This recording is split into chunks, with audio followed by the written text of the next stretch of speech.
নমস্কাৰ, মই বিক্ৰম। সমূহ অসমবাসী ৰাইজক ৰঙালী বিহু আৰু লগতে অসমীয়া নৱবৰ্ষৰ উলগ যাচিছোঁ। আপোনালোকৰ জীৱনটো যাতে সুখেৰে ভৰি পৰক, সমৃদ্ধিৰে ভৰি পৰক, প্ৰগতি আহক, শান্তি আহক, তাৰে কামনা কৰিছোঁ। কিন্তু আপোনালোকেও এটা কাম কৰিব লাগিব।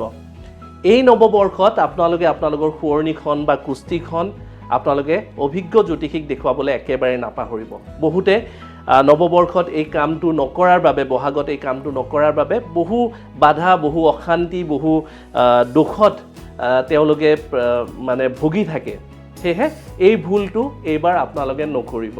আৰু লগতে অনুৰোধ কৰিব বিচাৰিছোঁ, যদিহে আপোনালোকৰ শুৱনিখন নাইবা কুস্তিখন আমাক দেখুৱাব বিচাৰিছে, আমি নথৈ আনন্দিত হ'ম। আপোনালোকৰ প্ৰগতিৰ যাত্ৰাত, আপোনালোকৰ সমৃদ্ধিৰ যাত্ৰাত আমাকো সহযাত্ৰী হ'বলৈ, সহভাগী হ'বলৈ অলপমান সুযোগ দিব বুলি আমি আশাবাদী। সেয়েহে আপোনালোকক এই চেম্বাৰত লগ পাম বুলি মই অপেক্ষাত থাকিলোঁ। আৰু লগতে মই দেখিছোঁ, মই অনুভৱ কৰিছোঁ, মোৰ 25 বছৰীয়া যি অভিজ্ঞতা, জ্যোতিষশাস্ত্ৰৰ লগত, যাদুৰ লগত যি অভিজ্ঞতা, বিশেষকৈ মই মন কৰিছোঁ যিসকল ব্যক্তি, যিসকল পৰিয়ালে এই বহাগৰ নৱবৰ্ষৰ সময়ত গোটেই বৰ্ষৰ কেনেকুৱা হ'ব, কি কি দোষ আছে, কিবা যদি অসুবিধা আছে, কিবা বাধা আছে, তেওঁলোকে যিসকলে চাই লয়, তেওঁলোকৰ বৰ্ষটো খুব সুন্দৰভাৱে যায়। এইটো মোৰ ব্যক্তিগত অনুভৱ, মই দেখিছোঁ, মই এক্সপিৰিয়েঞ্চ কৰিছোঁ। আৰু যিসকলে এই কামটো কৰাৰ পৰা বিৰত থাকে বা পাহৰি যায় বা ৰৈ যায়, তেওঁলোকে বহুখিনি বাধাৰ সন্মুখীন হয়, কাৰণ হঠাৎ আহে, তেওঁলোকৰ অসুবিধা আহে, যিটো তেওঁলোকে প্ৰিপেয়াৰ্ড হৈ নাথাকে, তেওঁলোকে হঠাৎ এনেকুৱা ধৰণৰ বাধা সন্মুখীন হ'বলগীয়া হয়। মই বিচাৰিছোঁ যে আপোনালোকৰ জীৱনত যাতে কোনো ধৰণৰ এনেকুৱা বাধা নাহক, কোনো ধৰণৰ অসুবিধাৰ সৃষ্টি নহওক, কোনো ধৰণৰ সমস্যাৰ সৃষ্টি নহওক।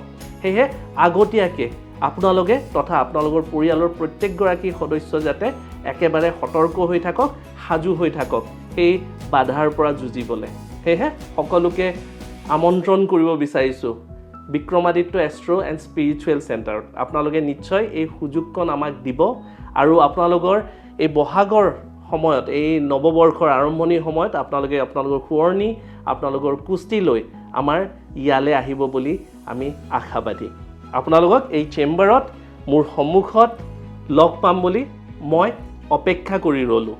আপোনালোকক এপইণ্টমেণ্ট বুক কৰা নম্বৰটিও জনাই থ'ব বিচাৰিছোঁ, 8822332200। মই পুনৰবাৰ কৈছোঁ, 8822332200। এই নম্বৰটিত এতিয়াই ফোন কৰক, আপোনালোকৰ এপইণ্টমেণ্টটি বুক কৰক আৰু আপোনালোকৰ নৱবৰ্ষটি কেনেকুৱা হ'ব, এই বৰ্ষটো কেনেকৈ যাব, সকলোবোৰ জানিবলৈ চেষ্টা কৰক।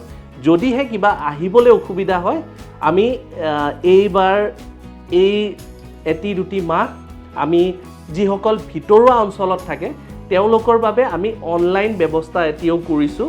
সেয়েহে আপোনালোকে অনলাইন এপইণ্টমেণ্টটো বুক কৰি ল'ব পাৰিব।